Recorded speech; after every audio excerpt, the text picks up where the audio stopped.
معزز سامعین السلام علیکم۔ اسٹوری وائز سے میں ہوں علی زیدی اور آپ سن رہے ہیں ایک بکرے کی آپ بیتی۔ میں ایک صاف ستھرے گھر میں رہتا تھا۔ میرا مالک بہت خوش اخلاق انسان تھا۔ وہ مجھ سے بہت پیار کرتا تھا، ہر وقت میرا خیال رکھتا تھا۔ ابھی میں چھوٹا سا ہی تھا جب میرے مالک نے میری دیکھ بھال شروع کی۔ وہ میری ہر ضرورت کا خیال رکھتا تھا، مجھے وقت پر کھانا دیتا اور کبھی بلا وجہ مجھے نہیں ڈانٹتا تھا۔ میرے مالک کے 2 چھوٹے بچے بھی تھے، وہ بھی مجھ سے بے حد پیار کرتے تھے۔ پیار سے میری پیٹھ سہلاتے تو میں خوشی سے نہال ہو جاتا تھا۔ میں صبح سویرے خود ہی سیر کو نکل جاتا تھا اور کچھ ہی دور رہنے والے اپنے دوستوں سے مل لیتا تھا، انہیں اپنے مالک کی باتیں سناتا تھا اور پھر مقررہ وقت پر واپس آ کر کھانا کھاتا تھا اور دن بھر اپنے مالک کے گھر اور کبھی گھر سے باہر گھومتا رہتا تھا۔ ہرے بھرے پتے اور نرم گھاس کھا کر میں کافی صحت مند ہو گیا تھا۔ میرے مالک کے دونوں بچوں کا مجھ سے پیار بہت عجیب تھا۔ وہ اپنی زبان میں نہ جانے مجھے کیا کچھ سناتے رہتے اور میں چپ چاپ بس انہیں دیکھتا رہتا۔ وہ کبھی کبھی گھنٹوں میرے پاس بیٹھے رہتے تھے اور اپنے ننھے منھے ہاتھوں سے کبھی میری گردن کو پکڑنے کی ناکام کوشش کرتے اور کبھی میرے لمبے لمبے کانوں کو ہاتھ لگا کر خوش ہوتے تھے۔ میں اس گھر میں بہت خوش تھا، مجھے انسان اچھے لگنے لگے تھے۔ میں سوچتا تھا یہ سب انسان کتنے پیارے ہوتے ہیں جو ہم جانوروں سے اتنا پیار کرتے ہیں۔ میں نے کبھی اپنے دوستوں کی باتوں کا یقین نہیں کیا جو یہ کہتے تھے کہ انسان بہت برے ہوتے ہیں اور وہ جانوروں سے برا سلوک کرتے ہیں۔ میں ان کی ان باتوں کا اس لیے یقین نہیں کرتا تھا کیونکہ میں بہت شرارتی بھی تھا اور خوب شرارتیں کرتا تھا، لیکن میرے مالک نے مجھے کبھی نہیں ڈانٹا تھا۔ میرا مالک بہت غریب آدمی تھا، وہ اپنی آمدنی سے بمشکل گزارا کر پاتا تھا۔ کچھ دنوں سے میں مسلسل یہ دیکھ رہا تھا کہ میرا مالک بہت پریشان رہنے لگا ہے۔ اس کی نظر جب بھی مجھ پر پڑتی تو وہ اداس اور غمگین ہو جاتا تھا۔ اگلی صبح میں معمول کے مطابق جب کچھ ہی دور اپنے دوستوں سے ملنے گیا تو وہاں بہت کم تعداد میں میرے دوست کھڑے تھے۔ میں نے ایک قدرے بڑی عمر کے دوست سے جا کر پوچھا کہ سب کہاں چلے گئے، تو اس نے مجھے ایک الگ ہی کہانی سنا دی۔ اس نے کہا عید الاضحیٰ آنے والی ہے، اس میں مسلمان اللہ کے حکم سے جانور ذبح کر کے قربانی کی سنت پوری کرتے ہیں۔ ہم بکروں اور بکریوں سمیت اونٹ، بیل، بھیڑ وغیرہ کی بھی قربانی کی جاتی ہے۔ گزشتہ کل ایک بڑی سی گاڑی میں کچھ لوگ آئے اور ہمارے مالکوں کو ہمارے ساتھیوں کی قیمت دے کر ساتھ لے گئے تاکہ وہاں جا کر منڈی میں انہیں فروخت کیا جائے۔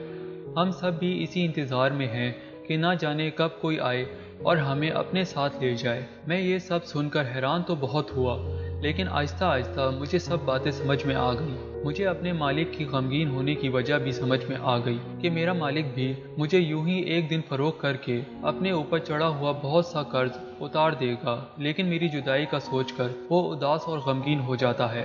دن یوں ہی گزرتے رہے، آس پاس رہنے والے میرے سب دوست چلے گئے، لیکن میرے مالک کے پاس مجھے خریدنے کے لیے کوئی نہ آیا، شاید اس لیے کہ میں اکلوتا تھا اور خریدنے والوں کو اکٹھے جانور خریدنے تھے۔ میرا مالک یہ صورتحال دیکھ کر اور پریشان ہو گیا تھا۔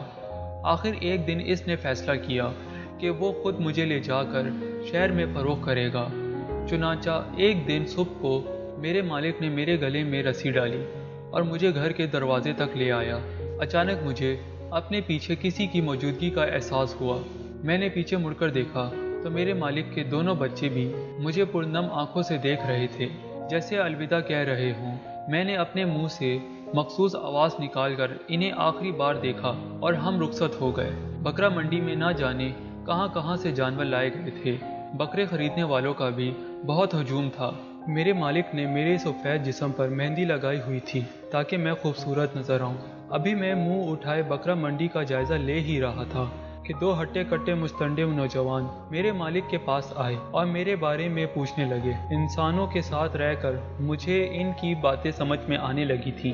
اچانک ان دونوں نوجوانوں میں سے ایک نے اپنے گندے ہاتھوں سے میرے منہ پر ہاتھ رکھا اور میرا منہ کھول کر دیکھنے لگا۔ مجھے اس کے ہاتھوں سے بدبو آ رہی تھی۔ آخر اس نے میرے منہ میں موجود دانتوں کو دیکھ کر میرا منہ چھوڑ دیا۔ میں نے سکھ کا سانس لیا، لیکن ابھی میری آزمائش باقی تھی۔ میرا منہ چھوڑ کر وہ میرے گردن پر ہاتھ پھیرنے لگا، کبھی میری ٹانگ اور کبھی میرے پیٹ پر اپنے گندے ہاتھ لگا کر منہ سے کچھ بڑبڑاتا تھا۔ آخر کار وہ دونوں چلے گئے اور میں نے شکر ادا کیا کہ ان کو میں پسند نہیں آیا۔ ان دونوں کے جانے کی دیر تھی